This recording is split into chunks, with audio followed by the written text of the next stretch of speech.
नहीं लेते हो? पैसे नहीं मांगने की आदत बनती है। नहीं तो ले लो ना, मैं पेन नहीं लेता, आप सिर्फ पैसे ले लो। अबू मारेंगे आपको भी नहीं है, पहले मुझे भी नहीं। अच्छा, आप रहते कहाँ हैं? पहले अबू ही काम करते थे, मैं नहीं। अबू की अभी ये हड्डी टूट गई है।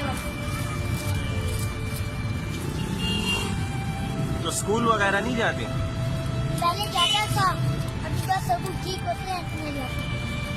अच्छा अच्छा। कौन सी क्लास में पढ़ते थे? कैसा? नाम क्या है तुम्हारा? अब्दुल अब्दुलरहमान। क्या बात अच्छा, है, अच्छा। मैंने जो अच्छा, मैं 100 रुपए देता हूँ, कितने का पेन है? पेन आपको वैसे मिलेगा नहीं। अच्छा, ये 140 रुपए की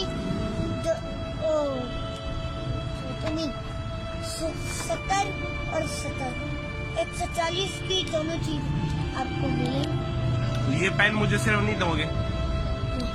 क्यों? ये पेन थोड़े हो जाएंगे, किताबें फिर ज्यादा रह जाएंगी। मुझे तो पहले नहीं आते कैसे ज्यादा हो? तो चलो है, लेकिन कोई बोलता है पेन साथ दो, मैं बोलती हूँ ही नहीं। उस टाइम पे बोलता है नहीं, हमने नहीं है। ये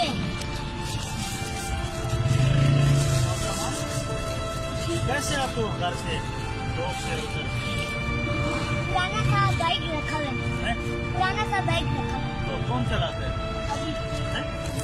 अबू आपको छोड़ के आते हैं इधर? उम्र कितनी है आपकी? मेरी मेरी अभी 6 साल। 6 साल उम्र है।